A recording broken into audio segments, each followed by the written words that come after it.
Shalecha Yishale. Let's go, Altneu. Come on, hey. Yachad, Yachad. Yachad, Yachad, Yachad, Yachad, Yachad, Kulam Kedusha, Kulam Kedusha, Lecha Yishaleishu, Kulam Kedusha, Lecha Yishaleishu, Kulam Kedusha, Lecha Yishaleishu. Askiyeyu, Be'areyu, Be'yeshuasi. Oyeref Yomim, Askiyeyu, Be'areyu, Be'yeshuasi. Oyeref Yomim, Askiyeyu, Be'areyu, Be'yeshuasi. Oyeref Yomim, Askiyeyu, Be'areyu, Be'yeshuasi.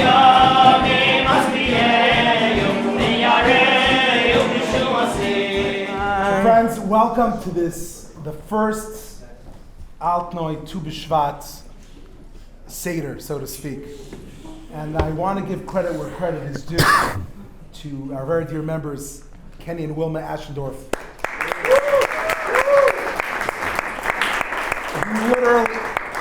Kenny literally harassed me into doing this event. 1 second. And when he gave up, he came over to me a month ago and says, it's Tu Bishvat is coming. We have to do Tu Bishvat just like they did in Tzfat. And Dov Kalton tell me, like in Tzfat, they also had sushi the first Tu Bishvat. He says, Rabbi, you and Avital should come and lead us. And I'm literally taking antibiotics. Avital's pregnant and also sick. Okay, you know what? Okay, you don't have to do it. But he was so passionate, so I'm like, okay, we're going to get someone else to spearhead it. So I called Rabbi Ari Bergmann. He said, but I'm teaching at Yeshiva University Wednesday night. So I'm like, okay, we're going to start without you, and we're going to get a Kumzits. He said, we need music. I call up Yoni. Yoni, are you busy? He says, I'm busy, but for the shul, I'm never busy. So, and thank you so much. Let's give Yoni Z a big round of applause. Thank you very much. This is Zalman Steckel. Zalman on the acoustic guitar. Zalman Steckel. Let's give him a round of applause. And let's give Rabbi Dr. Ari Bergmann a very big round of applause. Ladies and gentlemen, Tu Bishvat is a time of renewal. Don't you see the trees blossoming outside? Don't you see Central Park blooming? Don't you smell the flowers on Park Avenue? And we'll hear more about that in a second. But I just want to share an idea I just shared earlier at the Minyan. Is about the blessing of Shechianu. Thanking God when we eat a new fruit, or if you buy a new suit, or if you buy a new home, make a blessing of Shechianu. When else do we make a Shechianu? So here's actually one of the greatest differentiators between Ashkenazic and Sephardic weddings, is whether you put on a talit at the chuppah. Sephardic weddings, you put on a talit, and you say Shechianu on the talit. Ashkenazi weddings, God forbid us to have so much fun to say a blessing of Shechianu. And we do not say it, we do not do it. But the question is, why don't we make a Shechianu on a new spouse? Kala, Chatan. Because you have to make sure you only do things once a year, and it's complicated. So Yoni, engaged, B'ezrat Hashem. I'll give you, B'ezrat Hashem, one and done, never again. Amen. But why don't you make a blessing? You know, all our sins are forgiven, and we wear. Some people wear kittel. You fast because it's like Yom Kippur. It's a new creation. You start from scratch. So why would you make a blessing on a new spouse? So my favorite answer is that Shechianu is a blessing that you make on something that thing is at its prime. A new fruit. It's ripe. It's beautiful. It's fresh. At the beginning of the event. At the end already it gets soggy. Make a Shechianu. A new suit. A new home. With time, the suit, the fruit, it rots, tears. So therefore you make a Shechianu when it's new and at its prime. Relationships are not supposed to be at their prime at the beginning. You're not supposed to say a Shechianu. That's what even Sephardic Jews don't make a Shechianu on the spouse. You have to take an article of clothing, you have to take a talit. Because relationships, as you get deeper and deeper into the relationship blossoms and it grows and it deepens. It becomes more meaningful. It's also one of the reasons that we, under a chuppah, make blessings in wine. It's because everything gets worse with time. Get a car, a few years later, you want to lease a one. The only thing that gets better with time is wine. And relationships are supposed to get better with time. It's true with relationships with human beings, and it's true with the relationships with Hashem. The deeper you get, the more involved you get, the more appreciation you have, the more pleasure you have from both other human beings and HaKadosh Baruch Hu. And therefore, it's great to have great people like Rabbi Dr. hedge fund manager Ari Bergmann, who deepens, who's really inspires others by his passion and his great knowledge and his wisdom. And every time I hear him, I feel like I get it a little bit closer to the Shechianu. Get a little bit closer to the pride. So without further ado, let's give a warm welcome to Rabbi Bergmann. One song to welcome Rabbi Bergmann. Siyu shiarim Roshei Vinasu B'Yisrei Olam V'Yor Melech HaKavod HaKavod Tzelo Hey ay ay ay ay ay ay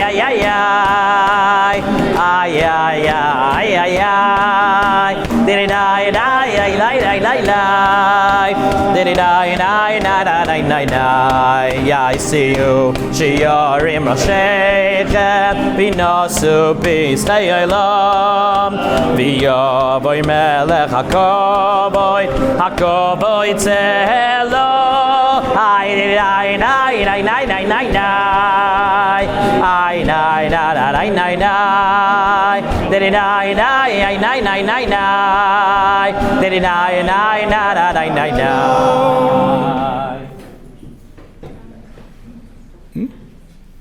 See, I think I have to say Shechianu, because the truth is that it's such a pleasure to be again at the Altneu, and I feel that the more I get to know the community, the more I love the community, the more the relationship deepens.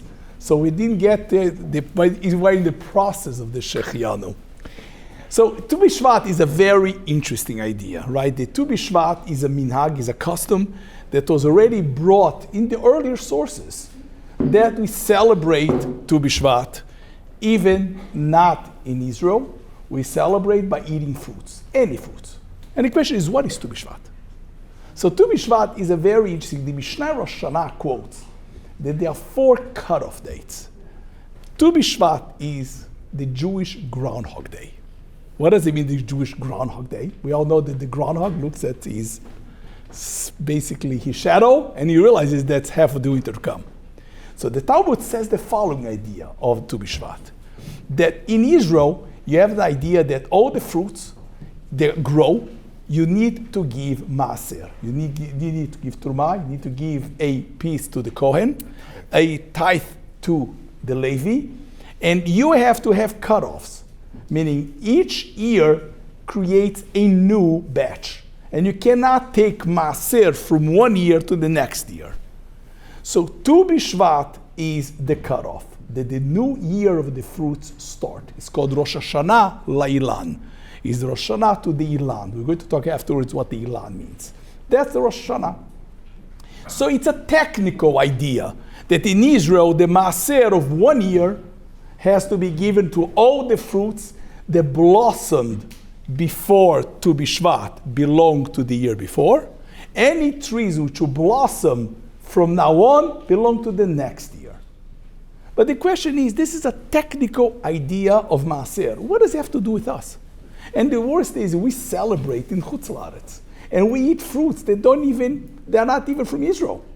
So we don't even give Maaser in those fruits, meaning all the fruits, you have some Shivat HaMinim, some of the 7 species, but has no relationship. And the question is, what's the significance to celebrate now the Rosh Hashanah Leilan?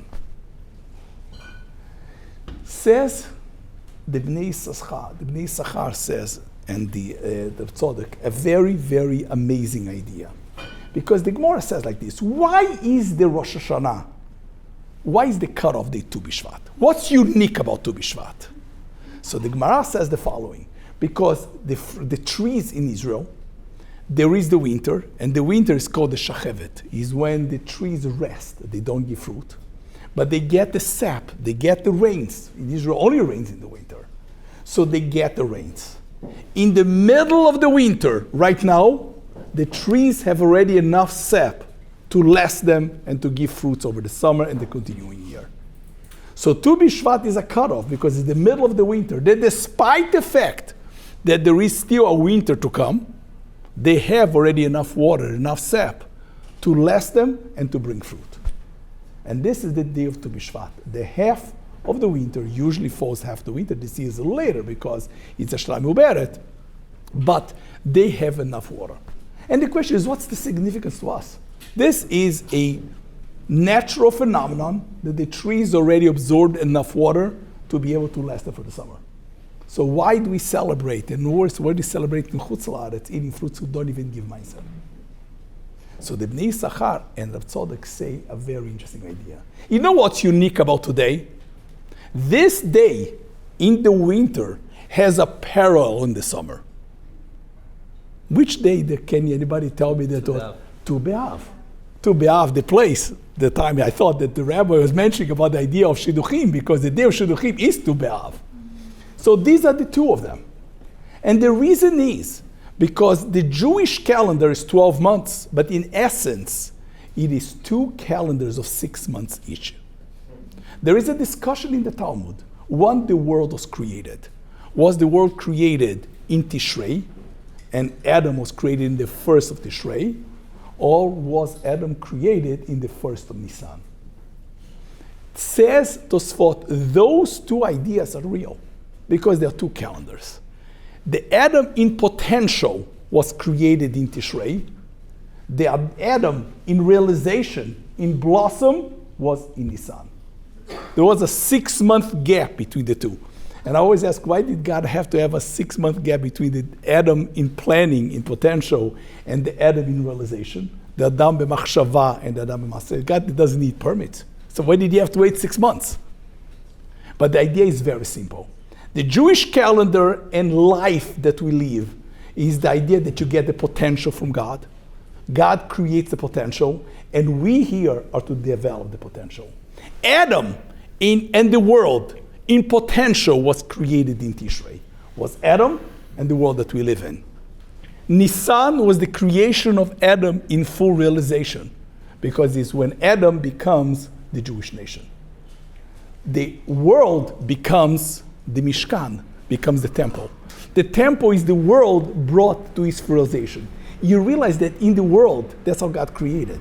In the first 6 months of the year is the winter, there is rain, and it gives you the potential, and all the trees, they get the potential for the summer. But now, in Nisan, they start blossoming, they start giving fruit. These are the 2 cycles of the Jewish life. By the way, these are the cycles of Jewish history, the world history. In the first temple, God came to us, God gave us the potential. In the second temple, we developed the potential, the beginning of life, which you mentioned, called the Axial Age, that we developed the oral Torah, the understanding, the sages. We had prophets in the first stage of the world. The prophets became sages in the second stage of the world. 40 days before the baby is born, the Talmud says there is a voice in heaven who says, this baby is ready to go for a journey, and we give him what's called the roadmap of life. Who is he going to get married? What profession you have? The neshama, the soul, 40 days before the baby is born, is given the plan. 40 days before the creation of the world, the plan of the world is given. You know when this day is? In the world of potential is Tu B'Av. In the world of realization is Tu Bishvat. Tu Bishvat, if you count Tu B'Av, the 15th of Av is 40 days before the 25th day of Elul, which was the creation of the world. 6 days later, Rosh Hashanah was the creation of Adam. Today, Tu Bishvat, it is 40 days before Chafhei Adar. Chafhei Adar is the creation of the world. It's when the Mishkan was put up, which was inaugurated in Rosh Chodesh. Because this is the guided, the same way the trees, we are compared to the trees. We are here to develop potential. God gives us potential, gives us chance, and we have the ability to develop our potential. In this day is the day, the same way the trees already got enough sap and enough energy to carry them to bring fruits for the entire spring. On a spiritual sense, this is the beginning of our spiritual spring. We're going to go into Nisan. That's a time that we are Jewish people, that we have a mission in life. We believe that today is the day that God said, I gave you enough potential. I gave you the instructions. Just absorb it and make it happen. This is the day that the cutoff starts. So it's not only a cutoff on fruits. It's in the fruit in the larger sense. We are here to give fruits. We are here to develop, to create the world, to bring the world into realization. The Talmud says something amazing. On the verse that says in the Tehillim, says like this, Lechu chazu mifalot Elokim. Look at the greatness of God. Asher sam shamot ba'aretz, because he created desolation in the world. So the Talmud says what? Come and see God's greatness because he created desolation in the world. Asher sam shamot ba'aretz. So the Talmud says, don't read shamot, which is desolation, but call it shemot, names. Look at the greatness of the God, that the names of people is basically their mission. 1 second.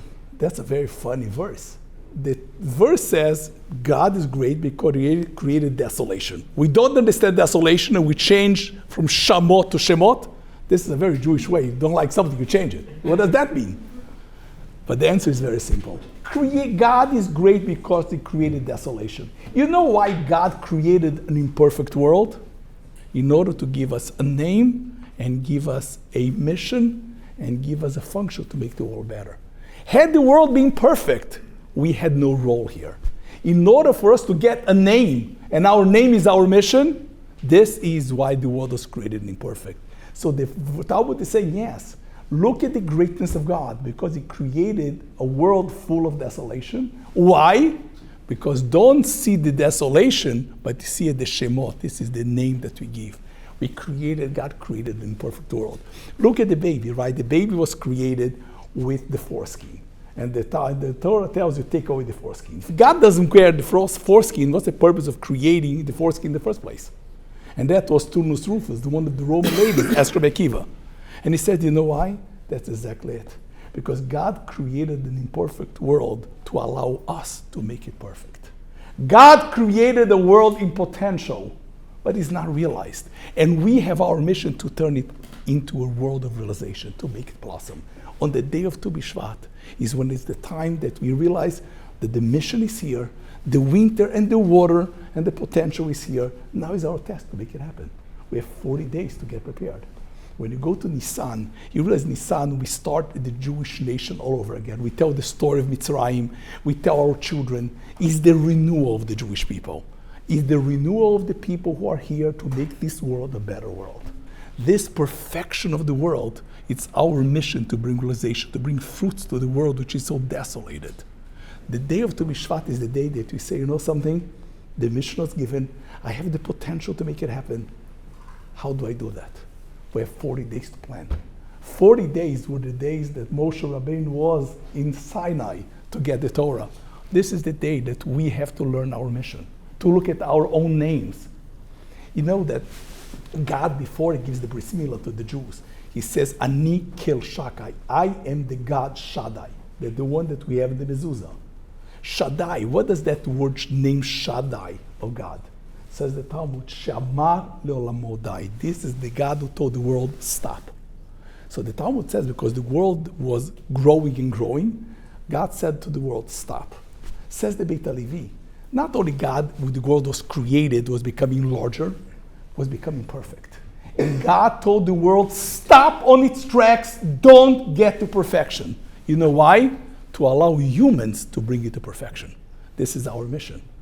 That's why, you know, when we say Kel Shakai, Kel Shaddai was said to Avram before the bris milah. Before God gave him the bris, he told him, I am the God who said Shaddai.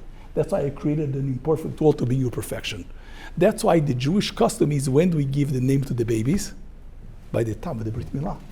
Because this is the time. This is the day that we develop our function. This is 40 days before the creation of the new world. Every Pesach is the new Jewish world, is a new Jewish home. When we tell our children the story of Pesach, we are telling them not something that happened in the past. We're telling them a roadmap of the future. And every year has to be different. You know, I have a Haggadah, I was going to bring it here. And the Haggadah is very interesting, but it has a fleckless. And he had the Haggadah, and in between each page there was a blank page that every year he added some new perspective. That's the Haggadah Shel Pesach. That every Pesach we have to take something new, a mission of the Jewish people. This is Adam in realization. God created the world of potential. He gives us the potential. Now is the time to make it happen, to bring fruit to the world. That's why Tu Bishvat is such a nice and important day. It's the day that we see ourselves as trees. The reason why we eat the trees is because this is the cutoff. This is the day that enough sap was given to the trees. Now the trees are ready to give fruits. Is the time that we are ready to give fruit. And you know when it happens? Like the rabbi said, when it's the darkest. The world which is the darkest, people already fed up with the winter. We're having enough snow this year. We never had, for the last couple of years, we didn't have so much snow. But the idea is to realize that in the days of darkness is our chance to bring and to make it a better world. This is the time to reflect how to bring it about. This is the time of the new fruits that will be blossoming in the spring and the Pesach that's coming. We'll continue after something, okay?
Yoni, משהו לכבודו. Happy birthday to you. Happy birthday to you. Happy birthday.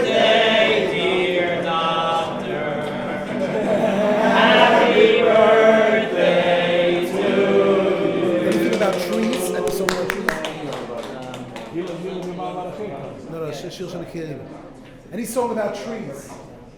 Any song about trees. There's one song about ט"ו בשבט הגיע.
Now, the minhag is to go ahead and to make a bracha in the fruits. And the bracha that we make is a bracha of Borei Pri Ha'etz. And then going to be, it's funny. You know why? How is Tu Bishvat called? Tu Bishvat is Rosh Hashanah La Ilanot. 1 second. It's Ilanot. It should be Rosh Hashanah La Eitzim. You realize that we always say Borei Pri Ha'etz. But when we say Rosh Hashanah, is Rosh Hashanah, not La Eitzim, is Rosh Hashanah La Ilanot.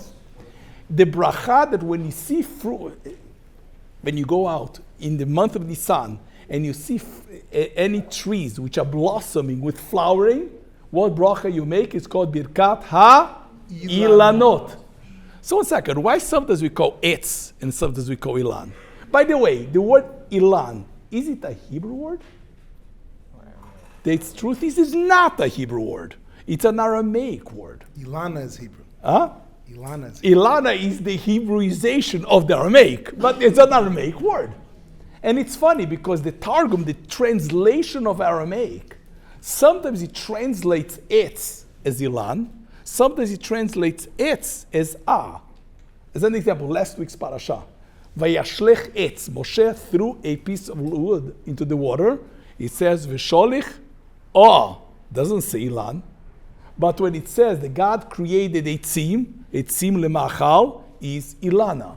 So why do we change the name of Ilan specific? We should be consistent. And we today make a bracha, Borei Pri Ha'etz. We're going to talk in a second about it. So it should be Borei Pri Ha'Ilan, or it should be Rosh Hashanah La'etzim, or it should be Birkat Ha'etzim. Why do we change to Ilan? And the second question is, does anybody know what should we daven today? Every Jewish thinker is something to pray for. What should you pray for? Says in the Bnei Yisachar, a person should pray for an etrog. For the etrog. For the etrog to have a beautiful etrog. And the question is, what does he have to do? The Rosh Hashanah, when the fruits are judged, when the trees are judged, what kind of fruits we're getting, is Shavuot, not today. There's no judgment. Today is the day, I told you, is the cutoff day. Is the sap. Why should you daven for the etrog? And you know what's unique about the etrog? The citrus tree is the only tree the Talmud says that even though it gets enough water till today from the rain, is the sap, but you still need to irrigate with your own hands. It's shnishte al kol mayim. It's the only tree that say you have dates. Dates, you have the rain in Israel, and that's it. It gets enough water in the winter to last for the summer. The etrog is the only tree that today you stop the rain, even if it doesn't rain anymore, it has enough sap, but you need to continue irrigating until you harvest. So what's unique about the etrog? That today you should daven about an etrog.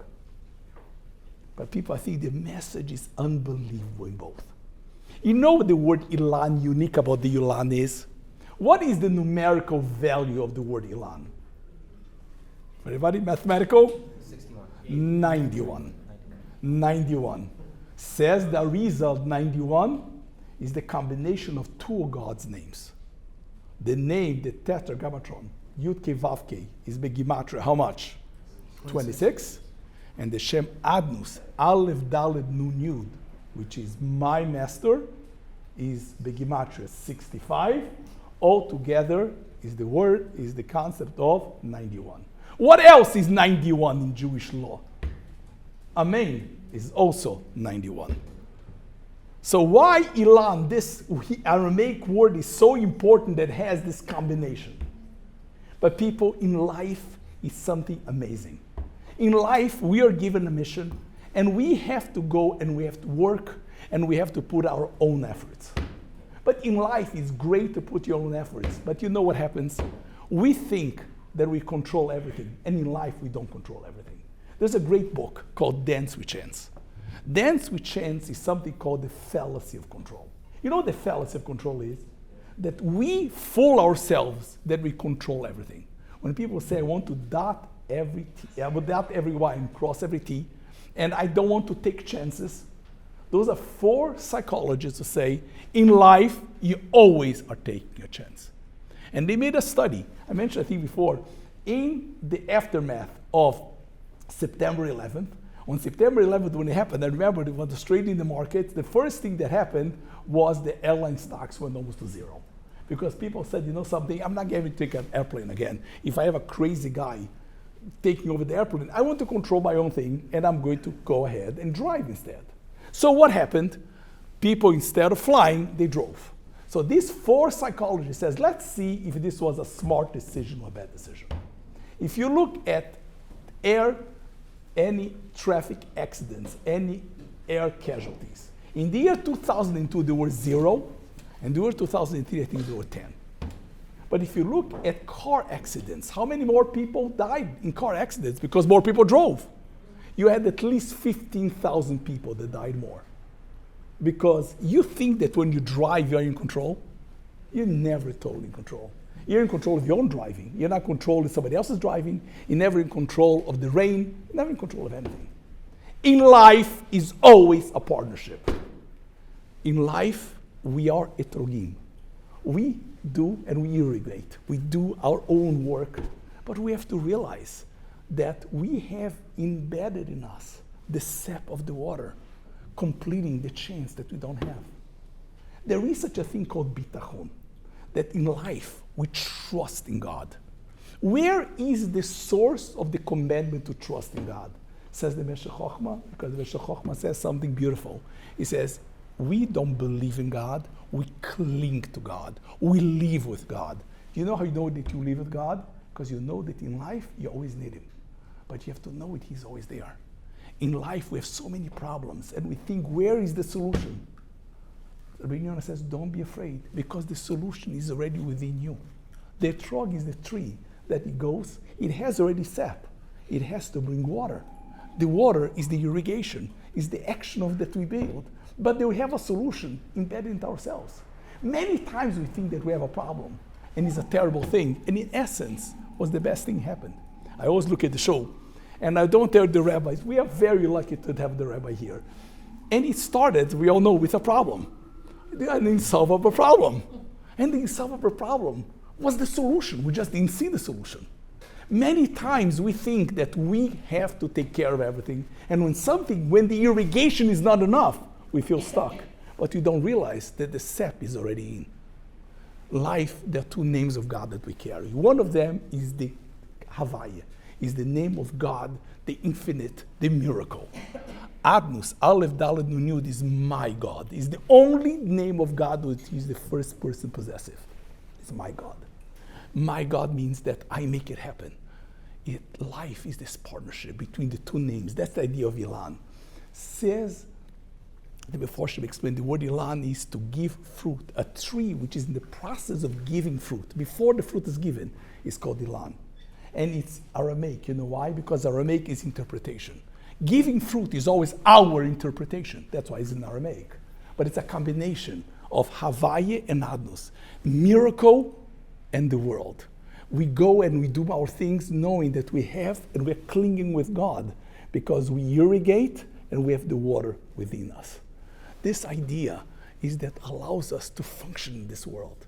Realizing that there is a great book that just came by a chef called Ina Garten. And she says, always in life, and my sin, that when you have a problem, we don't realize that the problems, not sometimes, not all the times, has already the solution in it. And it's the biggest blessing. Because the blessing is already there. These are the shortfalls of life. This is the lesson today. The lesson today is that we want to be in the etrog. We want to have a combination of Ilan, 91.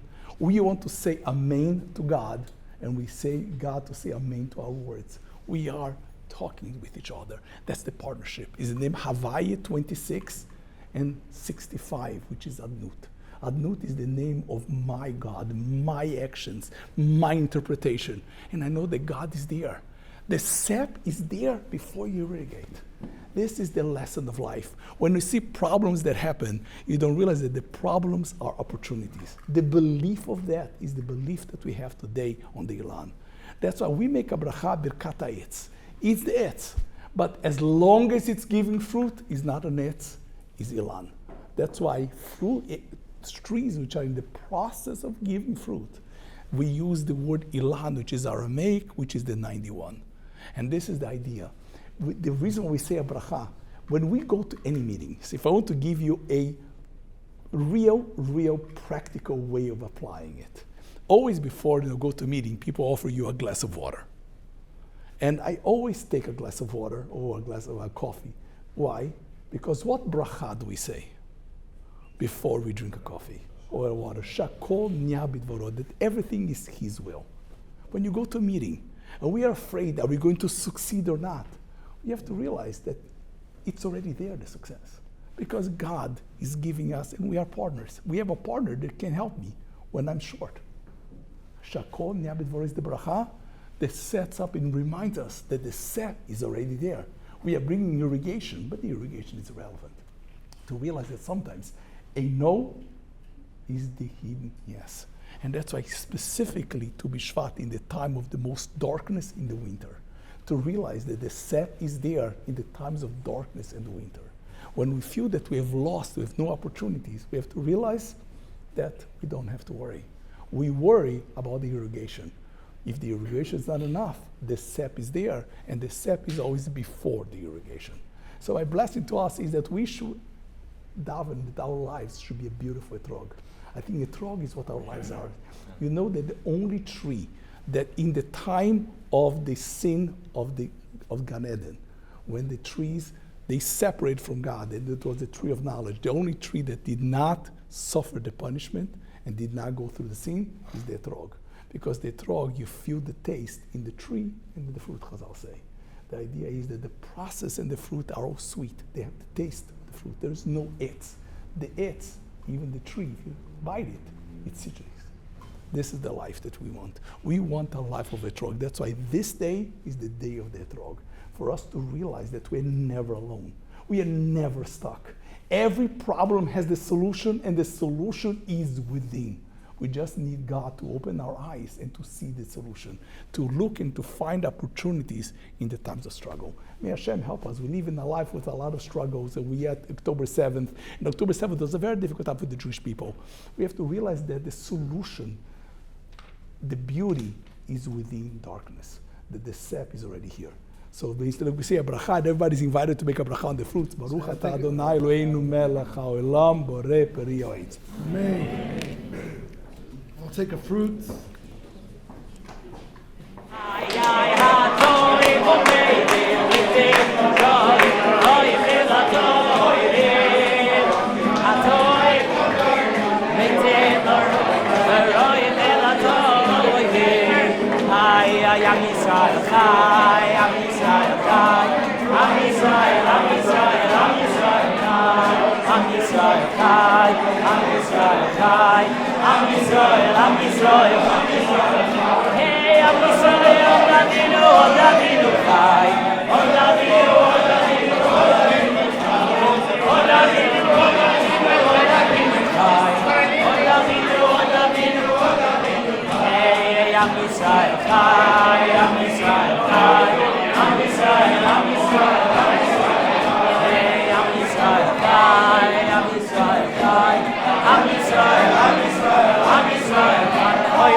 Night.